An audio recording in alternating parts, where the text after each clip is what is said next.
Hi, everyone. Welcome to the Tuesday edition of Source 16 News. I'm Eddie Owen. Thanks for joining us. Kentucky Republican candidate John Kemper says if he is elected state auditor, he wants to put a spotlight on all elected officials.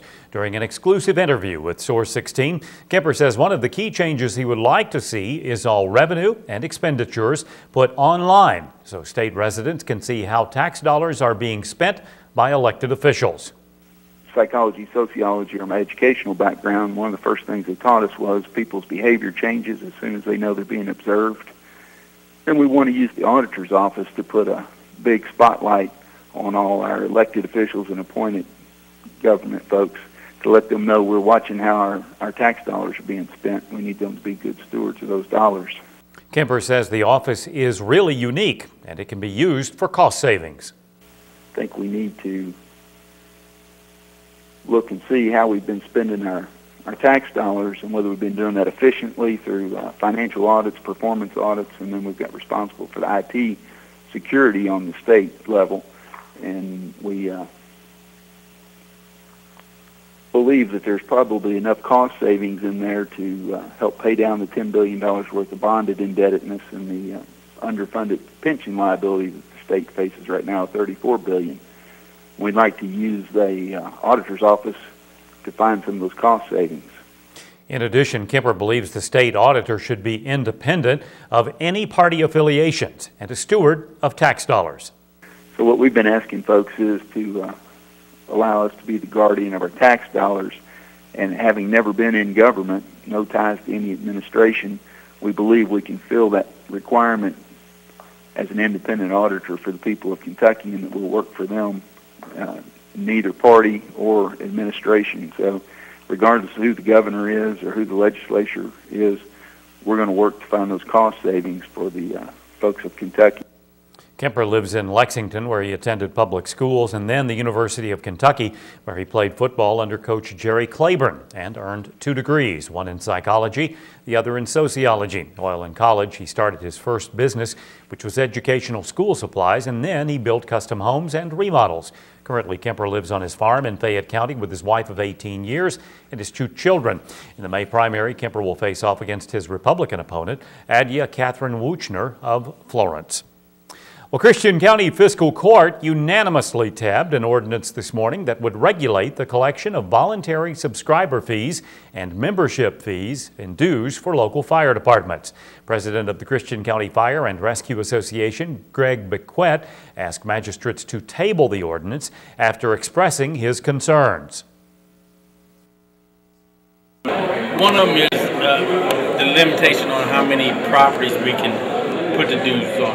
I.e., if a person owns 5 separate properties, then they only want to, the way the ordinance is reading, that we can only charge them 3 properties. And the chiefs of the county don't want that. They want to be able to charge them for all 5 properties. Permanent opt-out option. In other words, in the ordinance they got in there, they want where people can permanently opt out. They don't have to deal with it again. But the chiefs want them to opt out every year because they might change their mind, year from year. And so that's what the rest of the chiefs wanted me to bring forward. In other action, magistrates approved a Pennyrile State Forest equestrian and mountain biking trailhead facility grant worth $160,000. Before voting took place, County Attorney Mike Foster expressed his concern about a discrepancy in the standard agreement. On the third bullet point, it requires the local agency, which is you, that to guarantee that the facility should be kept open to the public at reasonable hours and times for years or perpetuity, which is forever. And in effect, that is what we normally refer to as an easement. And you don't own the property. So you can't promise to do something. You can't ask anybody to do something they can't do. You can't promise to do something that you cannot keep the promise. Fiscal Court also approved a 2011 Land and Water Conservation Fund resolution worth $150,000. According to Judge Executive Steve Tribble, both grants require a 50% local match. Magistrates then approved a payment request worth over $34,000 to the Trilogy Center and a County Road Aid Cooperative contract and resolution for fiscal year 2012. The next Christian County Fiscal Court meeting is scheduled for April 12th at 8:30 a.m. Students and teachers in the Hopkins County School District are taking advantage of new technology in their classrooms. Instead of using traditional chalkboards, teachers demonstrated their smart boards by giving turning point quizzes to their students for a leadership group who visited today from Madisonville-Hopkins County Chamber of Commerce. The students in Kara Griffey's 8th grade American History class at Browning Springs Middle School used remotes called clickers to input their answers during test.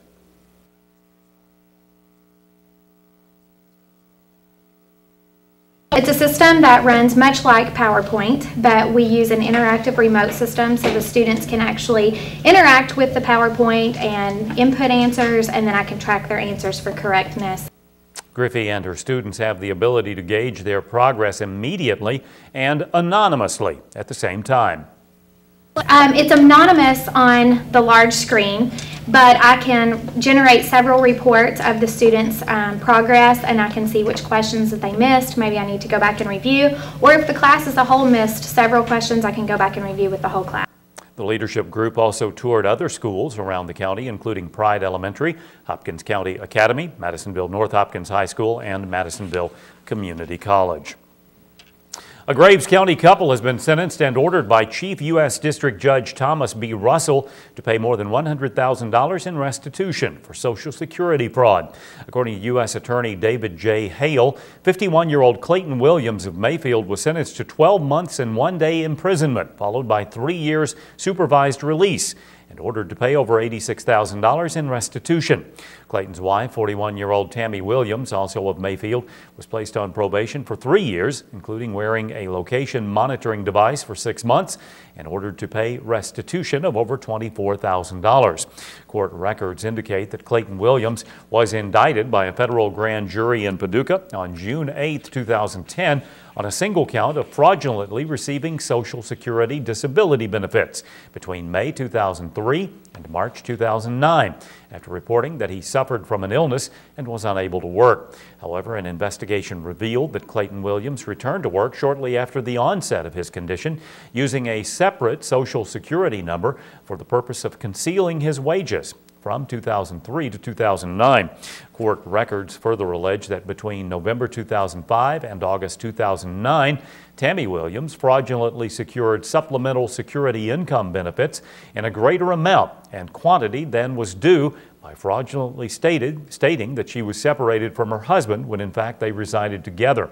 In addition, she also failed to disclose jointly owned real estate as well as other assets and resources valued in excess of $2,000. A Callaway County woman is the third co-defendant to enter a guilty plea to charges in a home invasion last year that wounded Murray businessman Chuck Wynn. 18-year-old Laken Knight of Murray is scheduled to be sentenced early next month on facilitating burglary and robbery charges. Previously, 18-year-old Haley Petty pled guilty to the same charges, while 25-year-old Monta Harper entered a guilty plea to tampering with physical evidence. 32-year-old Cortez Beckman and 20-year-old Terrence Silas will go to trial in Graves County in July for attempted murder, burglary, and robbery charges. The recent conflict in Libya has many wondering how it will affect citizens in the United States. With the U.S. using about 20 million barrels of oil per day and only 4 of those million coming in domestically, 1st District Congressman Ed Whitfield, who was at Hopkinsville Electric System yesterday, said the uprising in Libya will affect gas prices in the U.S. So anytime you cut down on foreign production, that can create some problems. And as you know, our prices on gasoline have been going up. So I don't think that we can say that what's going on in Libya will be helpful to bringing gasoline prices down. So that's one aspect of it. Of course, the other aspect is just the civil war that's breaking out in Libya right now. Whitfield said the Energy and Power Subcommittee, which he chairs, is looking for ways to combat the issues, but he has been running into permit problems. And we do want more production in the U.S. One of the things that has contributed to this, not the sole source, but when they denied any more permits for deepwater drilling in the Gulf, that exacerbated the situation on prices in the U.S. He also spoke about nuclear safety in the U.S. after growing concerns from Japan's nuclear crisis. Whitfield said he met with Secretary of Energy Stephen Chu and the Nuclear Regulatory Commission last week. Both of them assured us that the nuclear power plants in the U.S. are operating safely, that we have much higher standards. We know that in Japan they made some major mistakes. One example, removing fuel rods into a temporary storage area. There are 104 nuclear power plants in the U.S. that produce 20% of the energy nationwide. Well, Governor Steve Beshear was joined by legislators and Kentucky veterans today at a public bill signing ceremony in Frankfort. The governor signed into law 9 bills that will help and honor Kentucky veterans. Beshear also signed legislation that amends and expands the state's tax increment financing, or TIF program. HB 310 extends the window of time signature TIF projects have to activate, increasing that time from 5 years to 10 years after the commencement date. Meanwhile, Governor Beshear will reimburse the state for using a state plane to attend a political event last week after a Republican opponent complained. Beshear had said his 2-day tour to 9 cities, including Hopkinsville, was to gain public support to call Senate Republicans to side with his Medicaid plan and was not related to the governor's race. Senate President David Williams, who's running in the GOP primary, called the tour an election year ploy. But on Friday, Beshear campaign manager Bill Hires told the Lexington Herald Leader that the Democrat attended a political event in Lawrence County in northeastern Kentucky on Monday evening. Hires said Beshear kept the news conferences he made on the trip separate from the political event.